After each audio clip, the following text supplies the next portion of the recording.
भारतीय सेना, भारतीय वायुसेना, थल सेना, हमारे सैनिकों का, हमारी फौज का जो पराक्रम और शौर्य है, मैं उसको सलाम करना चाहता हूं।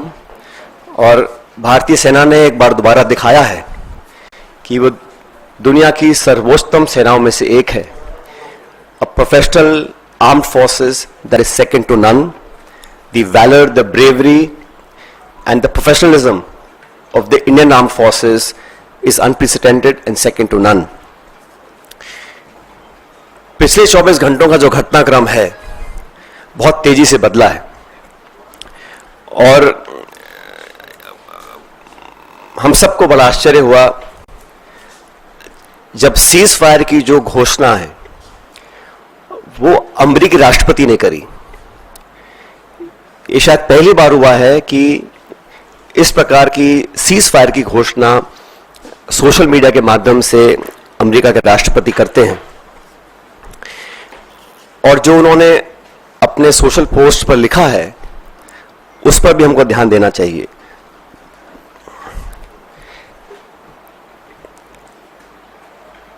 भारत और पाकिस्तान के बीच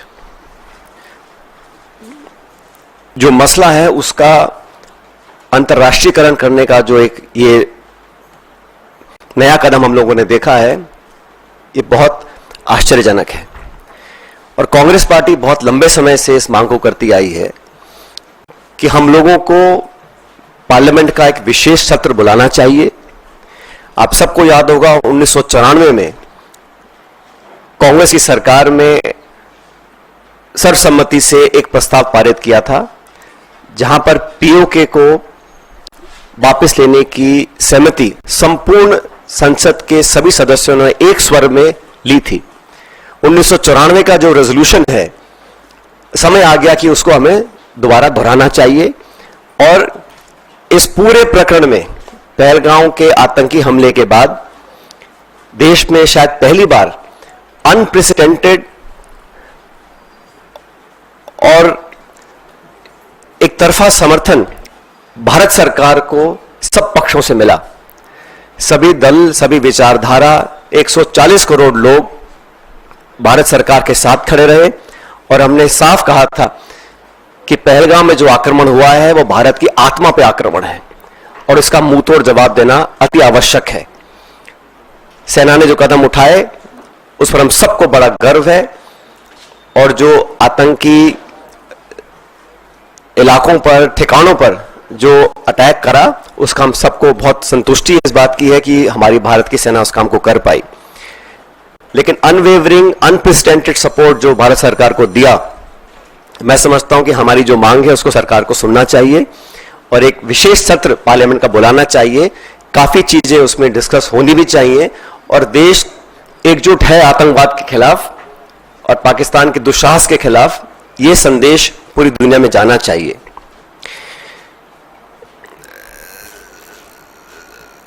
साथियों, जब ये घोषणा मीडिया के माध्यम से, और मैं सिर्फ उन बातों को रखना चाहता हूं जो पब्लिक डोमेन में है, काफी कुछ ऐसी बातें हैं जो हम सबको जानकारी में नहीं है, लेकिन जो पब्लिक डोमेन में है उसको देखकर लगता है कि बहुत से सवाल खड़े हुए हैं। अमेरिका का 2 दिन पहले कहना कि it is none of our business, उसके बाद secretary of state, vice president, US president सबसे पहले घोषणा करते हैं कि सीज फायर हो रहा है, उसके बाद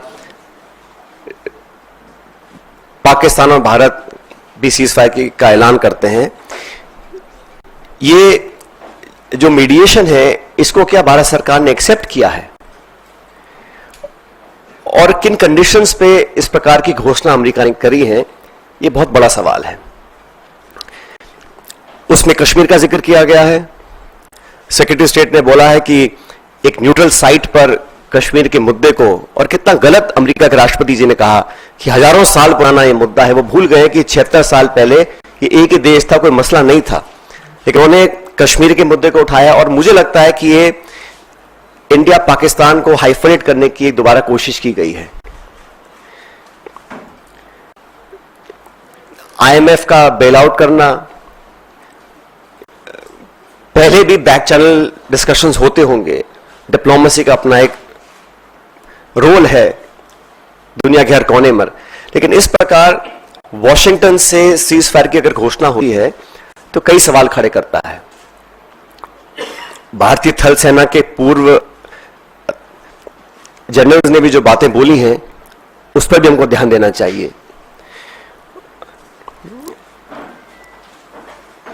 मैं मानता हूं कि सीज फायर की घोषणा के बाद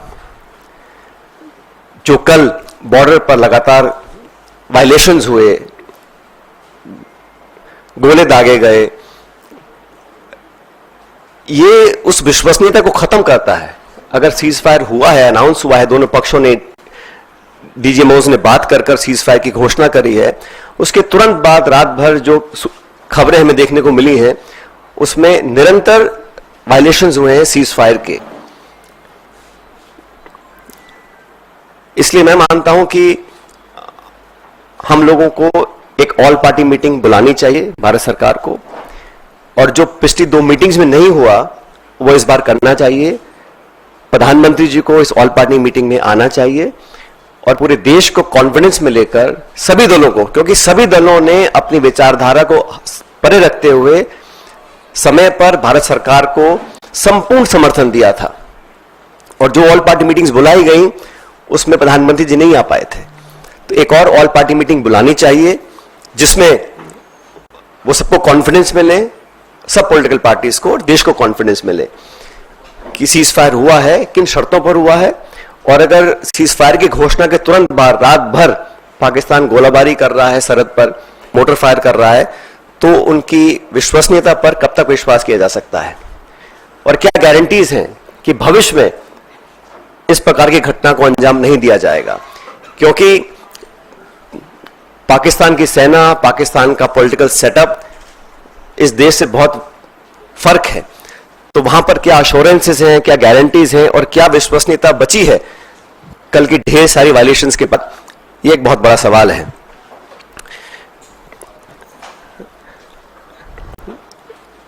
उन्नीस सौ 71 में भी जब युद्ध छिड़ा था तो अमेरिका ने कहा था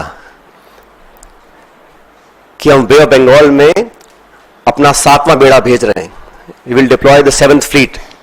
That's what the Americans said. But despite that, the then government and Indira ji went ahead and did what was in a supreme national interest. आज हम उनको याद करते हैं कि वो नेतृत्व ऐसा था जहां पर नेशनल इंटरेस्ट को सबसे ऊपर रखा गया।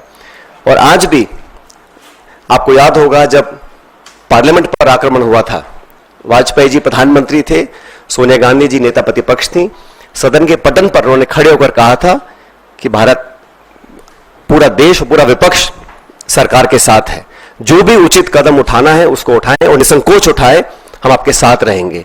उन्हीं परंपराओं को कायम रखते हुए प्रमुख विपक्षी दल कांग्रेस पार्टी और तमाम दलों ने, चाहे वो खड़गे जी हो, राहुल गांधी जी हो, हम सब ने सरकार को पूरा समर्थन दिया था। लेकिन इस प्रकार जो सीज फायर की घोषणा अमेरिकी राष्ट्रपति करते हैं, कुछ घंटे के बाद उसको वेरीफाई पाकिस्तान और इंडिया करते हैं, तो कहीं ना कहीं इस कश्मीर मुद्दे पर भी जो स्टेटमेंट्स आए अमेरिका की तरफ से, उस पर सरकार को अपना पक्ष रखना चाहिए, क्योंकि ये बायलैटरल इशू है।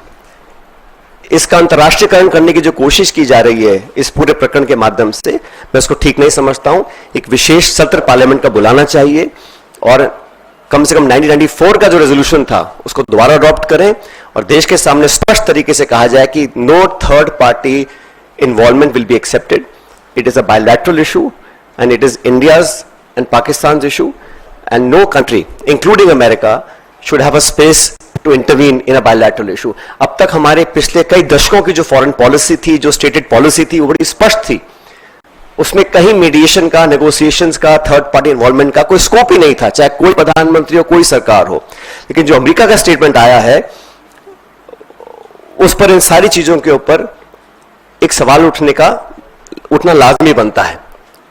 इसलिए मैं इतना अपील करूंगा कि ऑल पार्टी मीटिंग सरकार को बुलानी चाहिए तुरंत प्रभाव से, और हमारे सैनिकों ने पिछले दिनों में जो कर दिखाया है, मुझे लगता है कि उस पर हम सबको बड़ा फक्र है, बड़ा नाज है, और हमारी सेनाओं का जो बल, जो ताकत, जो शौर्य, जो वीरता, जो कार्यकुशलता, जो प्रिसिशन, जिस जांबाजी से उन्होंने मजा चखाने का काम किया है पाकिस्तान को, उन सब पर हमको बड़ा नाज है, बड़ा फक्र है।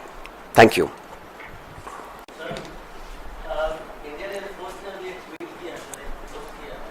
उसमें उन्होंने कहा है कि ऑपरेशन सिंदूर अभी जारी है और जो भी नेशनल ऑब्जेक्टिव था उसको उन्होंने पूरा किया है, लेकिन एक बड़ी बात यह है कि अभी जारी है ऑपरेशन सिंदूर।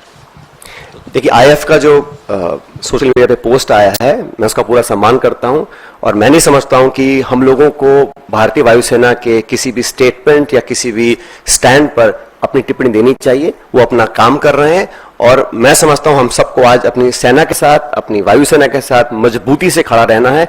जो उचित है, जो ठीक है, वो सेना में इतना दम और इतनी समझ है कि उनको कब क्या करना है।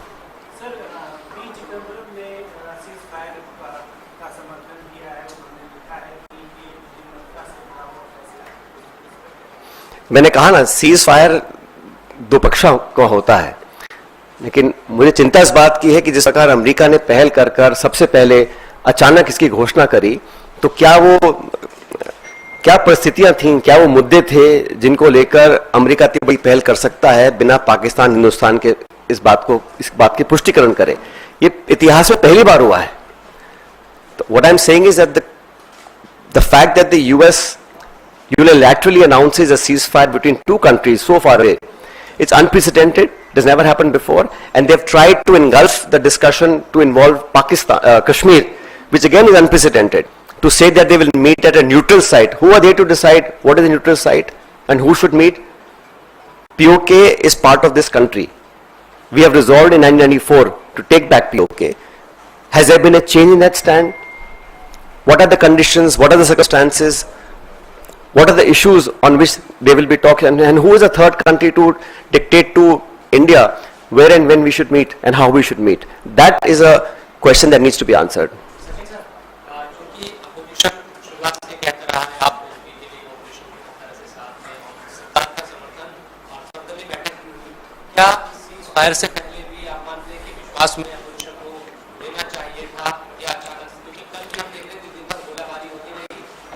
फायरिंग हो रही है, सब चीजें, और शाम 5 बजे से पहले आता है। जैसा मैंने कहा कि ऑल पार्टी मीटिंग्स में क्या डिस्कस किया, रक्षा मंत्री जी ने जो ब्रीफ किया अलग अलग दलों को, वो मीडिया में चर्चा करने का विषय नहीं है। लेकिन मैं इतना कहना चाहता हूं कि हमारी डिमांड शुरू से 22 तारीख को पहली बार ही खड़गे जी और राहुल जी ने कहा था कि हम सरकार के साथ हैं, निसंकोच होकर पाकिस्तान के दांत खट्टे करने का और सबक सिखाने का, आतंकवादी घटनाओं को जड़ से खत्म करने का हमको एक जो प्रण लिया है उसको पूरा करना चाहिए। और पूरा समर्थन कांग्रेस ने दिया, समूचे विपक्ष ने दिया। और मैंने बार बार कहा कि पहली बार कश्मीर में भी जिस प्रकार के जज्बात सामने आए और वहां पे हर मजहब के लोग, हर धर्म के लोग चाहते थे कि ये जो आतंकवादी हमला है, ये आक्रमण है, इसका जवाब देना चाहिए। उन भावनाओं को, देश के समर्थन को, सर्वदलीय समर्थन जो सरकार को मिला, वो अनप्रेसिडेंटेड था। उसके बाद सरकार ने जो कॉन्फिडेंस में लिया, वो ऑल पार्टी मीटिंग्स में डिस्कस जो किया, वो चर्चा का विषय नहीं है।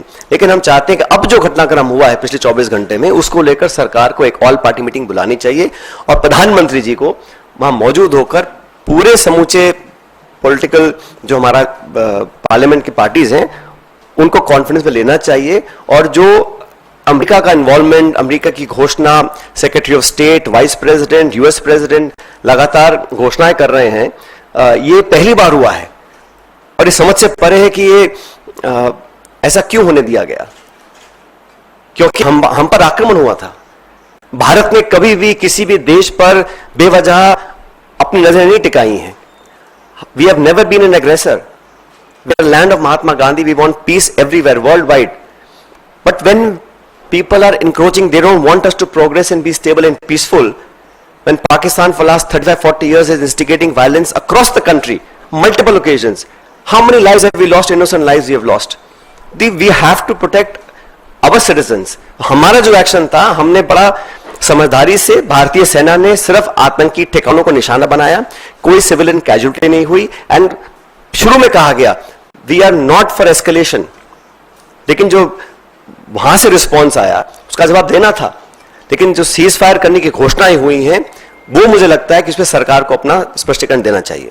सचिन सर, जल्दबाजी में या किसी दबाव में ये फैसला लिया गया सीट फायर का? I don't want to speculate. जो पब्लिक डोमेन में खबरें आई हैं, मैं मात्र वहां तक अपनी बात सीमित रख रहा हूं। और मुझे लगा, हम सबको लगा कि ये जो हुआ है ये पहली बार हुआ है, ऐसा आज तक कभी हुआ नहीं है। किन परिस्थितियों में ऐसा हुआ, क्या कारण थे और अब आगे क्या होगा, क्योंकि इसमें लिखा गया है कि एक न्यूट्रल साइट पर कश्मीर मुद्दे को लेकर दोनों पक्षों की चर्चा होगी, कौन करवाएगा, ये third party mediation, Shimla agreement, इन सब पर सरकार को अपनी बात रखनी चाहिए। सचिन सर 2-3 सवाल हैं आपसे। पहला ये कि क्योंकि हम लोग इस लड़ाई में विपक्ष के समर्थन, तमाम कांग्रेस पार्टी और पूरे देश के समर्थन से सरकार को ताकत मिली थी और सेना पे आप लोग का विश्वास है। पहला सवाल ये है कि क्या हमने लीड लेकर भी पीछे हटे हैं, कांग्रेस ऐसा मानती है? दूसरा सवाल यह है कि इस लड़ाई को क्या आगे और बढ़ाते रहना चाहिए था भारत को जो अंडरस्टैंडिंग में नहीं आना चाहिए था? और लास्ट क्वेश्चन ये है कि आप लोग दोनों चीजों की मांग कर रहे हैं ना, संसद का स्पेशल सेशन और सर्वदलीय बैठक, दोनों मांगे हमारी पार्टी की हैं कि ऑल पार्टी मीटिंग दोबारा बुलाएं, उसमें प्रधानमंत्री जी खुद उपस्थित रहे, क्योंकि पिछली 2 बार वो उपस्थित नहीं रह सके थे, और पार्लियामेंट का विशेष सत्र बुलाया जाए ताकि जो मुद्दे भी मैंने रेखांकित किए हैं उस पर विस्तार से चर्चा हो सके और देश के सामने एक सही पिक्चर निकल कर आए। मैंने जो सवाल उठाई इसलिए उठाया क्योंकि पाकिस्तान का इतिहास रहा है। जब बंबई में आतंकी हमला हुआ 26/11, तब जांच में पाया गया कि वो पाकिस्तान के द्वारा नियंत्रित था, उन्होंने ही स्टेट स्पॉन्सर करके करवाया था। तो जांच की मांग रखना, it is an old habit of the Pakistan state. पर मैं कहना चाह रहा हूं कि विश्वसनीयता नहीं है। सीज फायर के तुरंत बाद वो गोलाबारी कर रहे हैं, तो भविष्य में वो अपने टेरर क्राइम्स को दोबारा पुनर्जीवित करेंगे, पोषित करेंगे, उसकी क्या जिम्मेदारी है, क्या गारंटीज हैं? तो हम लोगों ने जो किया, मैं इतना ही कहना चाहता हूं कि कंडीशंस क्या थी, सर्कमस्टेंसेस क्या थे, और पाकिस्तान और उसकी सेना पर कितना विश्वास किया जाना चाहिए कि भविष्य में इस प्रकार की घटना को दोबारा अंजाम वो ना दे।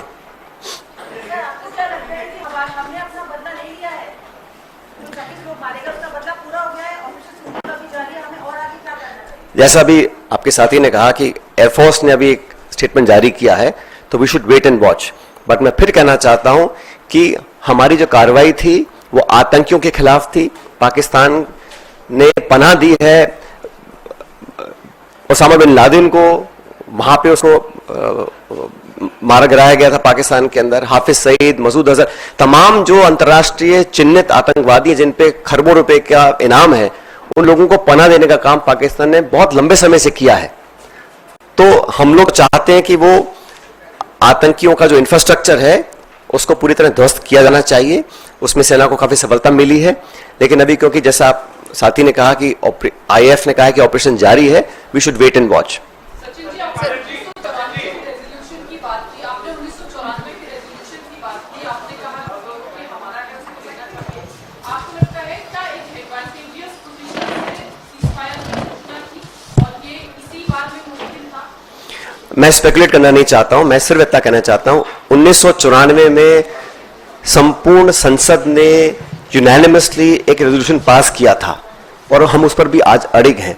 मैं मानता हूं कि समय आ गया कि हमें उस रेजोल्यूशन को दोबारा दोहराना चाहिए, और अगर कोई चेंज ऑफ स्टैंड है तो चर्चा करनी चाहिए। हमारी पार्टी का कोई चेंज ऑफ स्टैंड नहीं है, वो कांग्रेस के समय में रेजोल्यूशन पास किया गया था 1994 में, और हम आज भी उस पर कायम है, पूरा देश उस पर कायम है। लेकिन एक सर्वदलीय बैठक और पार्लियामेंट का विशेष सत्र सरकार को तुरंत बुलाना चाहिए। सचिन पायलट जी, मेरा सवाल आपसे ये है कि आप भी फौज में हैं। सवाल ये है कि इंदिरा गांधी ने 1971 में पाकिस्तान के 2 टुकड़े किए थे, और जो हालात अभी सीमा के आसपास के बने हुए हैं पहलगाम के बाद, क्या आप मानते हैं कि एक मौका था पाक अधिकृत कश्मीर पे कब्जा करने का, पाक अधिकृत कश्मीर को लेने का, वो मौका हम चूक गए उस मौके से? मैं इतना ही कहना चाहता हूं कि जब जब पाकिस्तान ने दुस्साहस किया है, आतंकी हमलों को अंजाम दिया है, तथ्यों के साथ ये पाया गया कि Pakistan state is fully involve, तो हम लोगों को वहां पर जो आतंकी गतिविधियां करने वाली जो ताकतें हैं उनको नष्ट करना चाहिए।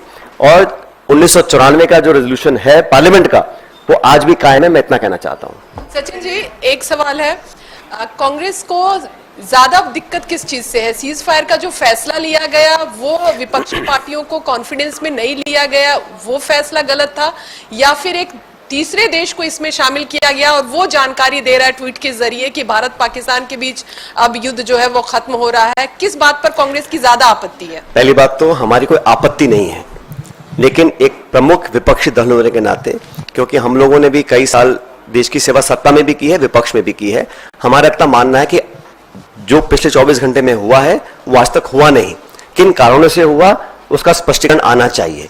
और अगर सीज फायर था भी तो डीजीएमओ पाकिस्तान हिंदुस्तान की अगर बात करके किसी निर्णय पर पहुंचते वो एक अलग विषय था, और शायद ऐसा पहले भी हुआ है, 2021 में पहले ऐसा हुआ है, लेकिन पहली बार किसी तीसरे देश ने इसकी घोषणा करी है। वो मैं समझता हूं कि उस पर भारत सरकार को अपना पक्ष रखना चाहिए कि ऐसा क्यों हुआ और किन कारणों से हुआ, किन परिस्थिति में हुआ, और उसमें दायरे में कश्मीर को लिया गया है और कहा गया कि हम दोनों देशों के साथ ट्रेड करेंगे, इन्वेस्टमेंट करेंगे, और भारत और पाकिस्तान को हाइफनेट करने की कोशिश की है। They are trying to hyphenate India and Pakistan, where I think our effort for the last 20-25 years any Indian government has done is to de-hyphenate India and Pakistan. They're trying to bring us back in a hyphenation state, which I don't think is a positive development. Sachin ji, sir जिस तरीके से आपने कहा, और ये तथ्य भी है कि अमेरिका ने इसकी घोषणा करी, अमेरिका कश्मीर की मध्यस्थता की बात कर रहा है, अमेरिका हिंदुस्तान पाकिस्तान को एक तराजू में तौल रहा है, और इतना ही नहीं, चाइना ने आखिर में आते आते साफ कर दिया कि वो इस मामले में पाकिस्तान के साथ खड़ा है। तो कहीं ना कहीं भारत की विदेश नीति पर सवाल खड़े होते हैं। क्या भारत की विदेश नीति में कहीं खामी आपको नजर आती है? देखिए, ये समय नहीं है खामियां निकालने का, आलोचना करने का, लेकिन जैसा मैंने कहा, सीज फायर की घोषणा, न्यूट्रल साइट पे इंडिया पाकिस्तान की चर्चा की पहल करवाना, वो भी एक तीसरे मुल्क के माध्यम से, वो हमारी अब तक की फॉरेन पॉलिसी से हटकर है, और उस पर सरकार को अपनी बात रखनी चाहिए। मैं नहीं मानता हूं कि आज हम लोग बैठकर आलोचना करें, गिनतियां करें। सरकार ने खुद ही माना था पहली ऑल पार्टी मीटिंग में कि चूक हुई है, कि जो आतंकवादी भारत में आए थे, जब रेल बंद है, हवाई जहाज बंद है, गाड़ियां बंद है, कैसे तो आए होंगे वो लोग, वो अलग विषय है। आज समय नहीं है कि हम उसका विश्लेषण करें, लेकिन जो अब आने वाले जो समय है उसमें कैसे हम डील करेंगे।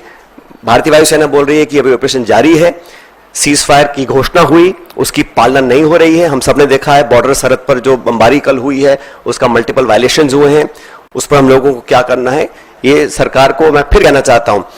जहां तक आतंकवाद से निपटने की बात है, जहां तक पाकिस्तान को सबक सिखाने की बात है, और भविष्य में उनमें वो क्षमता ना रहे कि वो आतंकियों को पनाह और ट्रेनिंग दे सके, उस टारगेट को हासिल करने की बात है। पूरी भारत की जनता, एक एक व्यक्ति सरकार के साथ खड़ा है, और हमारी फौजों ने जब तक करके दिखाया उस पर हमको पूरा नाज है, हम समर्थन में हैं। लेकिन जो सीज फायर वाला प्रकरण है, उस पर मुझे लगता है कि कई प्रश्न और सवाल खड़े हुए हैं। ये कोई नई बात तो है नहीं, हम सब जानते हैं कि उनका पूरा समर्थन रहा है। जो आर्टिलरी है, इक्विपमेंट है, वो सारा चीन सप्लाई करता है पाकिस्तान को। Thank you.